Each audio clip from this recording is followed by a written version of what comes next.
Hello friends, good evening. I hope आप सब लोग बहुत हेल्दी हो और बहुत अच्छे से प्रिपरेशन कर रहे हो। अब प्रिपरेशन तो सिर्फ मेंस का ही बाकी है, प्रीलिम्स तो पूरा कंप्लीट हो गया है ना।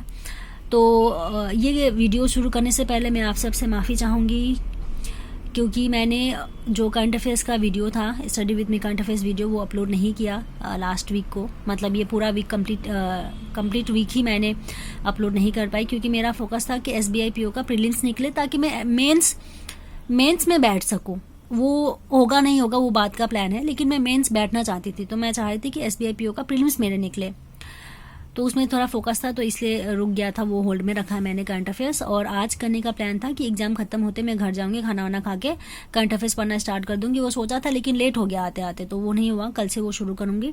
और मेरा जो इंग्लिश है, इंग्लिश में टोटल अटेम्प्ट आप देख सकते हो मेरा 59 है। और मैं जो एनालिसिस सब देख रही थी, और वो देखने के बाद मुझे फील हो रहा था कि 65 तक मैं अटेम्प्ट कर सकती हूँ। लेकिन मैं सोच के गई थी कि ये दिमाग में बिठाना नहीं है कि 65 ही करना है, नहीं तो मैं रॉन्ग अटेम्प्ट करके आ जाऊंगी। तो मेरा ये था कि 65 करने का दम है, मतलब मैं उतना तक तो कर ही सकती हूँ। तो इंग्लिश में 15 मिनट हो गया, अच्छे से किया, और 5 मिनट बाकी था। 5 मिनट में मेरे पास ऑप्शन था, या तो मैं RC करूँ या तो मैं पैर जंबल करूँ। तो मैंने RC पकड़ा कि पैर जंपल रॉन्ग होने का चांसेस बहुत ज़्यादा होता है RC से, मतलब मेरे लिए।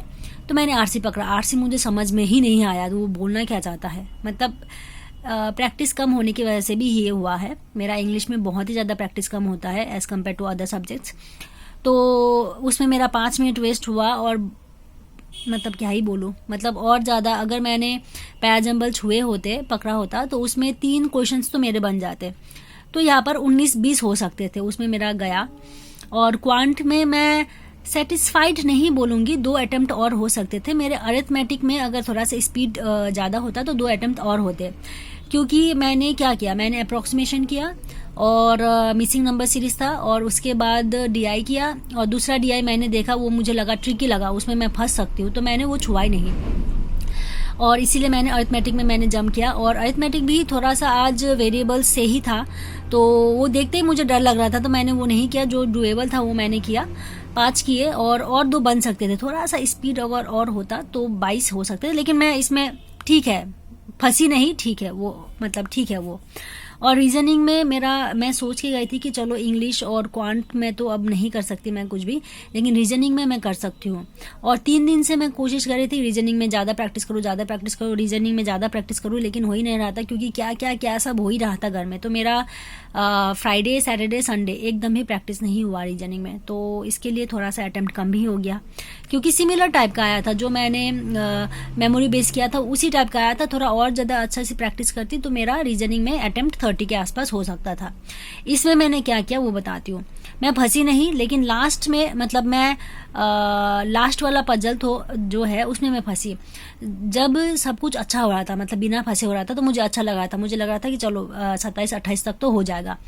तो लास्ट में एक पजल मैंने लिया था, 9 मेंबर्स बैठे थे, बॉक्स बेस था, तो उसमें मैंने बनाया, लेकिन मैंने एक क्लू मिस कर दिया था, तो वो मेरा रॉन्ग बन गया। थैंक गॉड कि क्वेश्चन मेरा मैच ही नहीं हुआ, आंसर ही मुझे नहीं मिला वहाँ पर, तो उसको मैंने फिर से बनाया।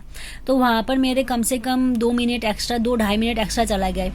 अगर वो हो जाते तो ब्लड रिलेशन था 2 मार्क्स का, वो हो पाते, और एक मिसलिनियस था वो भी हो पाता, तो 27 तक इसमें अटेम्प्ट हो पाता। तो 65 तक मैंने जो सोचा था कि मैं कर सकती हूँ 65 तक, वो हो पाते, लेकिन रीजनिंग में भी फंस गई तो वो नहीं हुआ। इसलिए मेरा अटेम्प्ट बहुत कम है। लेकिन अगर नेगेटिव नहीं होता है तो मैं एक्सपेक्ट कर रही हूँ कि शायद प्रीलिम्स हो जाए। अगर नेगेटिव नहीं होता है, नहीं तो अब कुछ नहीं कर सकते। लेकिन और एक सोच है मेरा, जब मैं आ रही थी तो मेरा यही सोच था, जो हुआ जैसा हुआ, मेरा बस फोकस करना चाहिए अभी। मतलब मेरा सिर्फ फोकस होना चाहिए SBI क्लर्क का मेंस में, क्योंकि मुझे लगता है कि SBI क्लर्क का प्रीलिम्स मेरा मतलब पॉजिटिव रिजल्ट आएगा, तो मेरा मेंस में फोकस होना चाहिए, और उसी में लग जाऊंगी कल से। तो thank you so much for watching this video, and